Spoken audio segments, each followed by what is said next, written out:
Hey, San Antonio, this is Rob for the MetalWorks. And tonight, as you can tell, I'm hanging out with my boys out here, Eric and JoeyZ of Stereo Mud. We miss you. I know you guys love us here at the show, man. It's great to have you fucking back here in San Antonio. There's so much to talk about. We're happy to be fucking back. And we're glad to have you back, man. Let's talk about a little bit. I want to get started with, after you finished supporting Perfect Self, what did the band do? Did you guys take a little break or start working again? No, we immediately went into the studio and started getting ideas together. All the ideas we conjured up on the road, all the riffs and some vocal lines, some melodies. We just started putting things together right away. It's very important for a band to do that, right on the road and keep the ball rolling. And how much of an advantage did all the time on the road? Because you guys played a lot of shows, man, in support of the debut. Well, I mean, I think it gave us a lot of experiences, to carry into the second record. There was a lot of stuff to talk about, We went through so much doing, when we were writing Perfect Self, to come back off the road after being out for 13 months touring Perfect Self. I mean, we hit the road and stayed on the road for over a year solid. I mean, we finally, like Joey said, we could have gone and taken a break, but I think we ended up taking about a week off where everybody went home, kissed our families and said, all right, we're going back to work, I mean, this is what we love, and we'd become a family. So, we missed each other too much. It was time to write new music, And let's go ahead and jump into the new one, Every Given Moment. I listened to this record, and it does feel like there is a progression. There's definitely a lot of melodies, maintaining the heaviness. Tell me a little bit about what, in your opinion, separates this one from the debut. Well, first off, this time around, we got to do the record in one spot. And that really helped us, lock in on what we really were going for, which was a great live sounding, we want to get more of a live sound on this record. That we wanted to capture Stereo Mud in a more raw form. And John Travis was a big help also. John Travis, actually, I don't know how much credit we can possibly give the guy. It's like he worked wonders for the record with us. He worked well with the band. He worked well doing bass and drums over at Sound City in LA. He worked great with the guitars and vocals over at Media Vortex, and it was just two studios, but within a central location, Are you talking like mainly the technical stuff, or more the people-oriented, like motivator type stuff? More or less, more or less like the overall vibe, like, because technical, the synergy, like the technical stuff, you kind of have all the technical stuff in any studio. I'll be honest with you, whether it's this, this model of this version, it's like, you got it all there. It depends on the vibe you got in the room, the people you have around you when you're doing a record, the vibe you carry when you're not in the studio as well, when you leave the studio for the day and you go home, wherever home may be, which we have actually were fortunate enough to get a nice house in Pasadena, and it plays a big role in the turnout of the record, all those things, and we had a great vibe and it was a lot of fun. And let's talk about the first single, Breathing. No doubt, kick-ass song. I dig it.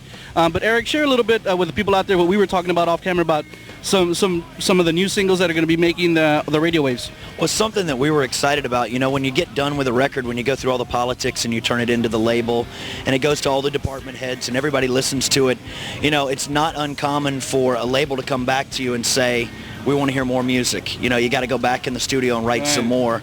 And it was quite the opposite for Every Given Moment. We actually got a phone call from the head of radio, JoeyZ over at Columbia, saying, well, okay, it's either going to be Breathing, Control Freak, Anything But Jesus, Yesterday, or Show Me. So we're like... And we're like, that's half the record. What are you talking about? That's the potential first single. And he's going, dude, and we also think this for this and this for that. And I mean, it was just rolling. So it was very exciting for us. When we're in there and we're putting stuff in, of course the label's, checking up on you, on a week-to-week or day, month-to-month basis while you're in the studio.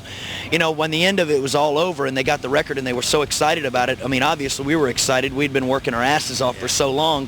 To get that kind of response back from a label, as big as Columbia is, was nice, because I've heard the horror stories of Columbia making artists go back in and other labels making artists go back and do more songs. So we were excited that it meant we could gear up to get back on the road, which is where we wanted to be, was back out in people's faces. I mean, it's fun to be in the studio. That's one animal, but our animal is, we're caged. We're trying to get loose on the stage. And the forecasting of that many singles, that mean you guys are gonna be out on the road for a very long time? We, you know what, we as a band, I mean, we've even signed business cards saying we'll stay in a van if we have to stay on the road. I mean, we've always been whatever it takes. But fuck it, we'll take the bus. Yeah, well, yeah, the bus is obviously a nicer home, you know, but it's, you know, it's one of those things where we want to, you know, we want to stay on the road. We like to be on the road. And, you know, especially in times like this with things that are going on in the world, this is our way to get our audience out and give them a chance to escape from the television and escape from the news, you know, and vent their frustrations here with us and a family and hang out and do what, you know, and spread the mud. Awesome. And let's talk about you guys being on the road. It's a great thing to have you back in these parts, part of the Jagermeister Tour. Yeah. What is... God, I'm feeling the effect. Just smelling it. Oh, God, am I that bad? Tell me a little bit about what this tour has been like. You guys are out with Head and Saliva, but what are also the plans for 2003? It's been a lot of fun. I mean, Jagermeister has taken great care of all the bands. I mean, our supply of alcohol on the bus has not dwindled at all. It's great being out with Saliva. We've toured with them before. I've personally toured with Head PE before, so it's great seeing those guys again. It's systematic, like brothers to us. I mean, and Breaking Benjamin, hey, you know, it's great meeting new bands, and we know some of those guys from Lifer. So, you know, basically we got a big family out here and everyone's having a great time. The shows have been packed. The people have been going crazy. We had some special shows like Panama City. Wow. You know, New York was a great show. I mean, all the shows have been good. It's really hard just to pick a few, and I'm sure tonight in San Antonio will be Meta! And for programs like Rob's MetalWorks, videos are important. Definitely we spin the video from the debut. And any more video work in the works? Yeah, actually in San Diego we're going to be shooting, Awesome. we shot the whole show in Atlanta and the same crew is shooting the show in San Diego, and a friend of mine is actually cutting it into, we'll probably have a live video for Breathing and a couple of the other songs, and doing a lot of that for a DVD that we hope to put out too later in the year. Awesome. So yeah, you'll definitely have some more footage. Cool. And as we close out this interview, like you mentioned earlier, Eric, there's a lot of things going on in this world, and I want to touch about that because I remember during our last interview we talked extensively about 9/11, and now of course progressions of 9/11 into the war on Iraq.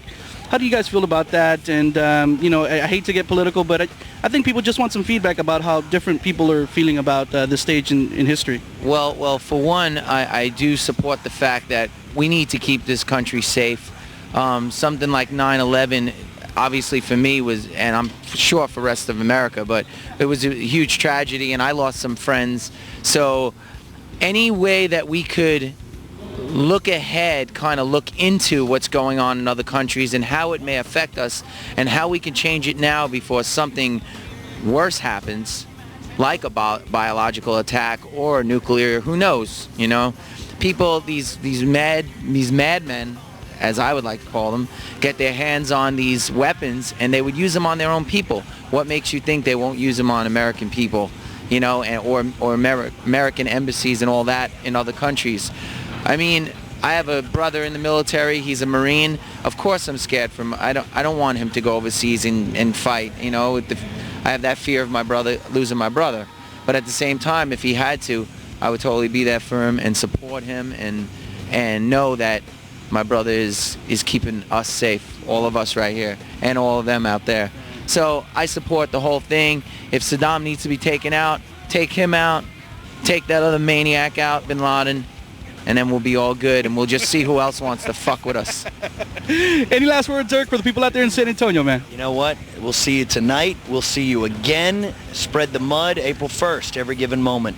Yeah. Stay tuned, San Antonio. We're going to have some live stereo mud coming at you. Remember, the latest is called Every Given Moment. Be sure to go out there and pick it up because fucking stereo rocks right here on Rob's MetalWorks.